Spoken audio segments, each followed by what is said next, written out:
Hi, I'm Sam. And I'm Andrew. And we're Envy Board Gaming. And today we are talking about, this is a really long title, Psychic Pizza Deliverers Go to the Ghost Town. Yeah, that's a mouthful. Yeah, I was like, I have to look at this to read it. But yeah, that's what it is. Andrew is going to teach us how to play, and we'll be back for our final thoughts. All right, so Psychic Pizza Deliverers Go to the Ghost Town. This is a game for, I guess, 2 to 5 players, because one player is going to be the game master, and the other 2 to 4 players are going to be the actual deliverers. This is designed by, I hope I don't mess this up, but by Hayato Kisaragi, and the illustration is by Ryo Nayamo. And it is published by BoardGameTables.com. So I have gone ahead just to kind of show you what to expect for this game. So you're going to have one player that's the game master, and this will be the game master all set up. I have set up a 3-player game, and depending on the number of players, you're going to have different setups. So you have 2-player games that are going to have normal difficulty, or if it's too easy, they have some challenging difficulty ones, and same thing for 3 players and 4 players for the deliverers. All right, and so I've already just chose a random one for 3 players to kind of set up in order to show you how this is going to work. And if you don't want to, use the preset ones, you can actually create your own town. And what's nice is that the game actually comes with a little guide here that is going to tell you exactly how to build your own town and what to make sure that you do and how you should place them. So that's a nice little handy guide there. So in Psychic Pizza Deliverers Go to the Ghost Town, what you're going to be doing is, pizza deliverers are essentially blind. They do not see any of this, and they're going to be traveling around the map trying to collect a pizza. So in a 3-player game, there's 3 different kinds of pizzas. There's cheese, pepperoni, and jalapeno. And they are going to try blindly, because they're psychics, obviously, and find one of these pizzas, and they're going to deliver that specific pizza to the house that matches its specific color. So if the cheese pizza wants to get delivered up here, and the houses will come out after somebody actually picks up the pizza. You have the pepperoni down here, and over here in the bottom corner, that might be a little difficult to see, but there is the jalapeno pizza there. All right, and so there is a game mode where the game master, the mayor is what you are called, can actually win the game. I won't go over that. It's just like a little variant that if you want to do, you can. But I want to show you how that's going to be. So the map is going to consist of the different houses. You're going to have ghosts that are going to be out, fences that are going to impede movement, as well as some portals that you're going to see that if somebody wanders onto is going to shoot them to different parts of the map. All right, so this is what it's going to look like at the beginning. Let me show you what the deliverers are going to have and how their whole actions are going to work. All right, so over here, I have the actual pizza deliverers that are going to be trying to wander around. So you have your little dry erase map here. You're also going to start with a basic blue background psychic card, and you're going to get your little dry erase marker. Now, what's nice is that as you are making marks and getting information about what the town layout is, it does have a nice little ledger here, or a legend for the map, so you can have an idea of oh, how should I mark this? How do I mark that? All right, and so you'll be able to know, okay, the map is a 7x7. It's not going to be all 15, 16 that you're going to see here on the map. It's going to be a 7x7 grid. It's just trying to figure out where everything's at so you can find your way around town. All right, so as a deliverer, what you're going to do is you're going to do one of 3 actions. You are going to either move, attack, or you're going to use one of your psychic cards. If you move, you're just going to say, I want to go north, south, east, west, however you want, and you're going to say, hey, Mayor, I'm going to move north. Okay, so let's say red says, okay, I want to move north. And the mayor's then going to move. He's going to look at their piece. He's going to move them up north 1 space. Then the mayor is going to tell them if they moved. because there might be things that block them, like the edge of the map. There might be obstacles like fences, that kind of stuff. So first the mayor is going to say, all right, you moved.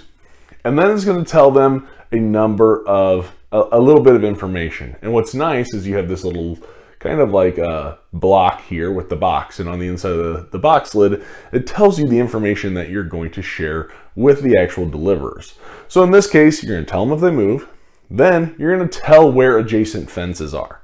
So I'll say you will have one fence to the west. All right. If it's the edge of the board, that also counts as a fence, and you'll let them know, if they're on the edge of the fence, you have a fence to the north or whatever it is. So you will tell them, but only adjacent. So up, down, left, right.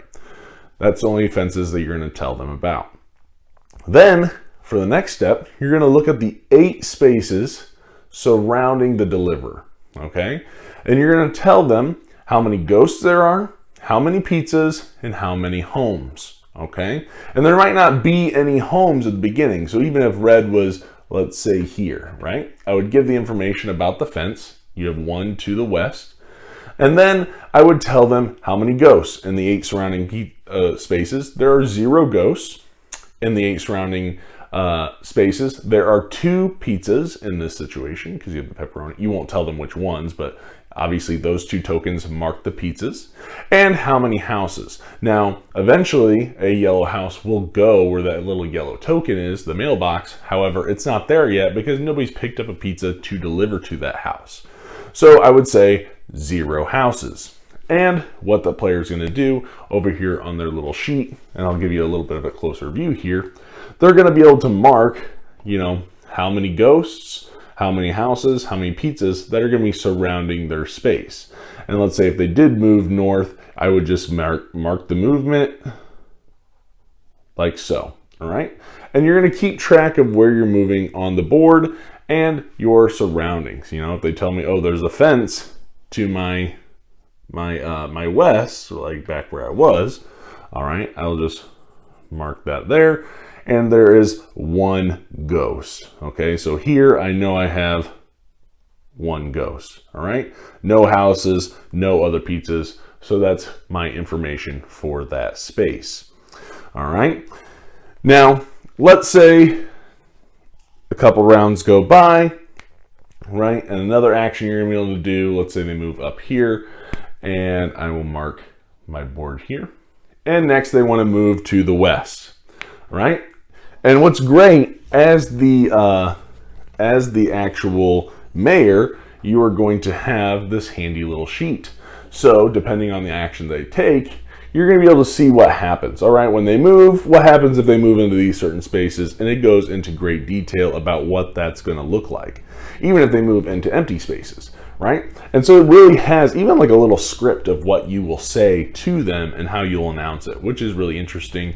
And there's actually little animal tiles that you can include as a little added bonus module to it. And then also if they attack, which I'm going to get to now. So if, let's say he was there and red player wanted to move to the west, right? Instead of them moving, the mayor would just say, boo, there's a ghost, right? They wouldn't move and that would be their turn, but then they would be able to mark their little sheet here that it's a ghost, right? And then on a future turn, they can attack. So they can pick any space that's around them, but knowing that they tried to go west, they know that's where the ghost is at. They can attack, all right? If they attack and there is a ghost in the space, that ghost is going to go away, all right? And then they're going to, for banishing that ghost, they're going to draw another psychic card that they're going to have in their hand. So we'll talk about those in a little bit, right? There is no risk to running into a ghost. You don't lose anything, nothing like that. If anything, finding a ghost could be a good thing because these psychic cards are going to come in handy. Now, let's say you're moving around and it's Gray's player's turn, and let's say Gray comes over here and they move to the west and they find this pizza. Again, you can follow the little script, but essentially they're going to get the pizza. You're going to give the token to the Gray players, to the Gray player. And then what's going to happen is then you're going to bring out the little house. So the house will come over here to where the mailbox is at. And you're going to have ghosts that are going to spawn to all surrounding spaces that don't already have a token. So for in this example, I'll place a ghost to the south and to the west, but all the other ones around them already have tokens. So I won't place ghosts there, but new ghosts will spawn and you'll have a whole supply of these because other houses might get revealed, and now all of a sudden there's extra information, right? So that's how the houses are going to come out. Okay, so that's moving around and getting stuff. If they run into the fence, you let them know, hey, they shouldn't run into a fence because they should have the information ahead of time. But you'll let them know about fences. Pretty simple back and forth, right? So let's do the last action for the Deliverers, and that's going to be able to play one of their psychic cards. And this counts as their action, all right? And so the blue ones are your actions. However, there are a couple psychic cards that are purple. All right, and these do not count as your actions. They even tell you on the card they do not happen. So, for example, if I were to be teleported, right, I can play the stasis card in order to not be teleported, which might be nice because these don't just go one way. They're all like interlocking as to where you're going to be going with these portals. So it's not like I go in a portal, I get teleported. I don't then be like, oh, I want to go back. I'm going to go back through the portal because that portal is going to take you somewhere completely different. All right. So it's not necessarily beneficial to just portal around because you're not going to have any idea. And the other one that's not an action is the anti-ghost barrier, where if you're moving into a space with a ghost, you just remove the ghost and finish your move, but you don't get the extra psychic card. All right. But I'll show you what some of the basic ones do. A lot of them are going to be movement. So they're going to help you move as far as possible in one action.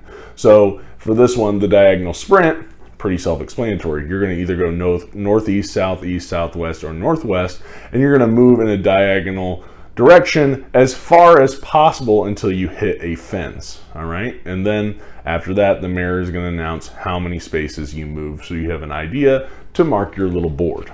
Right, you have your longitudinal line. So again, you're going to go as far as you can in your column, east or west, and the mayor is going to tell you how far you go.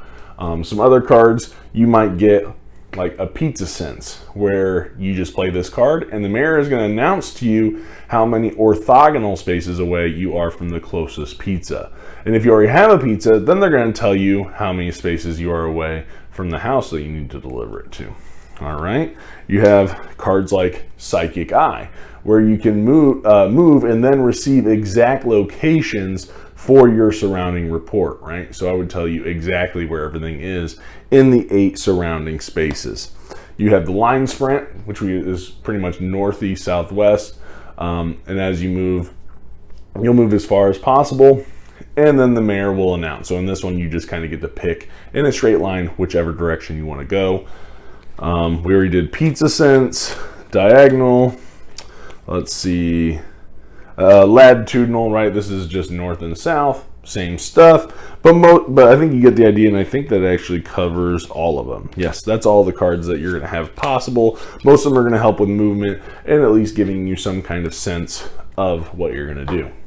You're going to keep going until somebody delivers the correct pizza to the correct house. Whoever does that is going to be the winner of the game. And that's pretty much it. You're just going to keep going around the table and being able to, I like being able to be the mayor and give the information. I like being able to be the person that is drawing the map.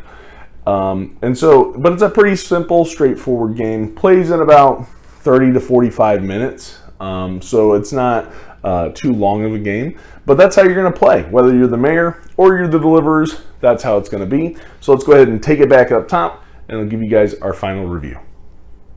All right, and that's how you play Psychic Pizza Deliverers Go to the Ghost Town. All right, so let's go ahead and talk about our positives. Samantha, what are your positives for this game? Okay, first off, I think it is a very cute game. Like, just the idea of it is funny. For me, it feels like a carefree kind of game, like very just funny and, whatever. And I mean, I love the title, even though the title is like a mouthful. And like, who thought to, I don't know, just... This was I think this was a Japanese game that was brought over by BoardGameTables.com. Really? So I'm pretty sure. But Yeah. I guarantee that at some point in time, people are going to make their top 10 lists about like the craziest names or the longest names or whatever, and this will be on that list. Right. 100%. Yeah, I mean, it is unlike anything I have ever played. Like, I don't even know. What classification would you give this? Because you have the Game Master, who kind of has all the information, but Yeah. everybody else is wandering around blind. Yes. I don't know. The blind leading the blind. No, I don't know. I don't know Yeah, what I like, would does call it even have a category that I'm it sure would... it does. Maybe I'm just blank spacing on it. Like, Yeah. it's just like blind movement.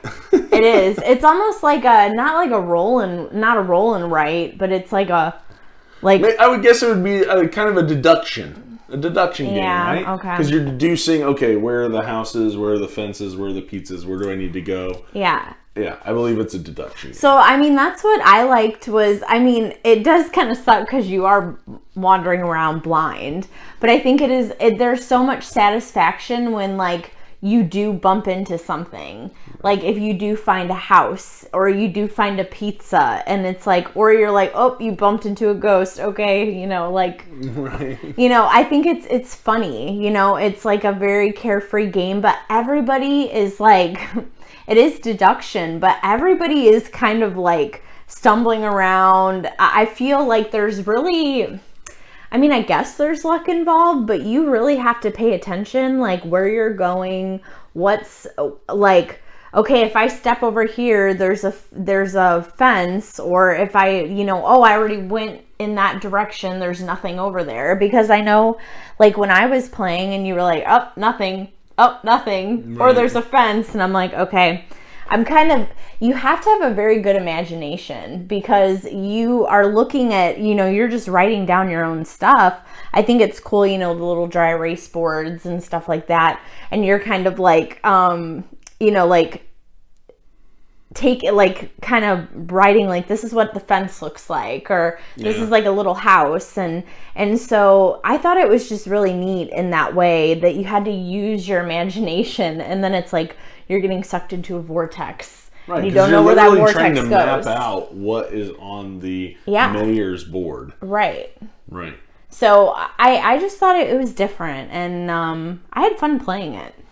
Yeah, this is a game that doesn't take itself too serious. Yeah. It is what it is. Very carefree. If you want a light, like, funny game that people can enjoy and have, like, laugh and giggle and talk while they're playing and chill, like, especially if it's a late in the evening kind of game, this is one that I think would be super funny, you know? And so, and the ones that we've played this with non-gamers as well, and so, and they really liked it. Like even ones, someone we played with that was like hardly ever plays games with us, and she played it and she was like, I want to play that again. I can't stop thinking about it. I want to try it again and again. And so, which was great. It had a good impact. Right. They're like, I've never played a game like this. It's unique. The theme is just silly. Right? Yeah. I love being the mayor because I like having all the information and watching these 2, 3, 4 deliverers blumber around town, bouncing into stuff and not knowing like what's going on.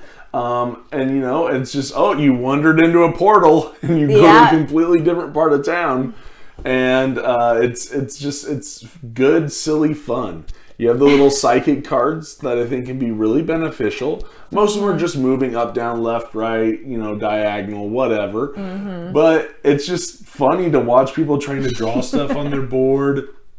And turns are super simple and quick. Yeah. I want to move, I want to play a card, I want to attack. That's what I want to do. And I just give you the information as the mayor. Like super quick and easy. I think this is a great little party-esque game. I mean, yes, it plays 5 or a 2 to 4 plus a mayor, but I think it's a really silly little game. I think it's and Board Game Tables is just for me they're just on point with everything that they're making right now with Kabuto Sumo, with this game, with I know there's a big buzz about Dandelions and everything that came out with this, and I mean they have all these beautiful games that are coming out, and BoardGameTables.com is just killing it. I mean.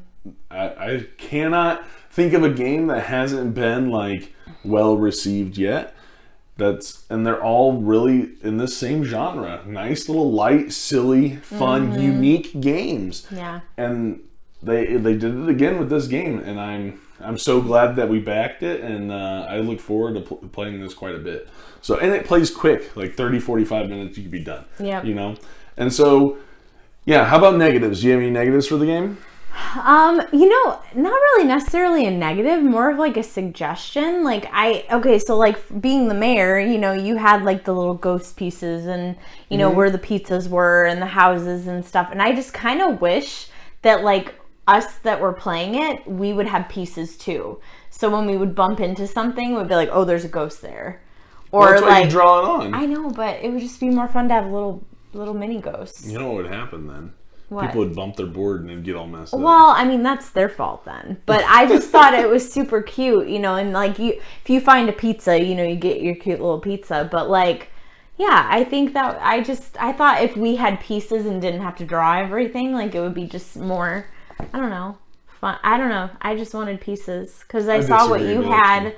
And I was like, I want little ghosts that I can like put on my... Just be the mayor and you can have all the little pieces you want. Yeah. Yeah. Well, and I think it's funny. They have like the little cat or the little pig that you can incorporate in. And whenever they bump into it, you meow or you oink. And it's just like a little module. Oh, yeah. Well, and I think I'll add another, positive. I like... too, that it's not cooperative, but it kind of can be. Well, you're always listening like, oh, that sounds really similar to where I'm at. Yeah, and so you're looking at other people's boards because you're like, where are you at? Like, what's going on over there? Right, yeah. And so I feel like, and then, like we were, talking during the game too, like, well, how'd you, like, what was over there? And like, you're kind of helping each other, I guess, it's in like a way. You each have a little tiny piece of the puzzle. Yeah, and you're trying to put it together. You want to try to find out where it fits in your puzzle. Right. Yeah. So I liked the player interaction too. Yeah, it's a fun, silly little game. Mm-hmm. As far as negatives for me, it's not even really a negative. I almost wish the bottom of the board was recessed to where the little cubes and I could just easily move the stuff because I don't want to accidentally bump it and things slide around. That's the only thing. I wish it was just a little recessed in it because there's plenty of space in the box. Just recess it and have the little roads, the little squares kind of raised a little bit. That way then I could just put the little wooden bits and I don't have to worry about them moving around because if somebody gets up to get a drink, I don't want them to look and see. Yeah, everybody's that's true. That. I'm the weird one there. And I'll say this too, and I'll stop after this because I don't have really a whole lot of bad with this.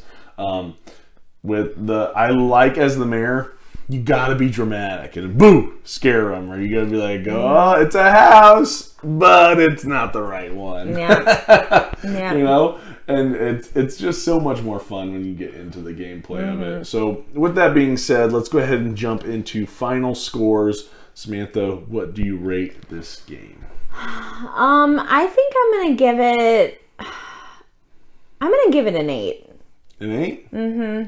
Okay. Yeah, I really enjoyed it. Right. Mm-hmm. Yeah, I think for a game like this, I really, really like it. And so I'm going to give it a 7.8. And to me, that's still super high. Mm-hmm. I feel like whenever I give a 7 a game, I have to explain that it's not that's a good score for a game that is this light and is party game adjacent to me. Yeah. That's what it is. Mm-hmm. Kind of like Kabuto Sumo, but I really like it. This is like a 7-8 for me. And this is one that, if it's the right time, you can have a lot of fun with it. So I definitely recommend this game. Check it out. If you have some, it's a good Halloween game. Yeah. Halloween's coming up. Fall's coming up. Yeah. Get yourself a copy of this game. Mm-hmm. I think this will be a blast. I think this is going to be a hit for a lot of people. Check it out. Have some fun. And until next time, thanks for watching. Please like, comment, subscribe, and click the little bell icon so you get a notification every single time I post a video. And we will see you on the next one. See ya.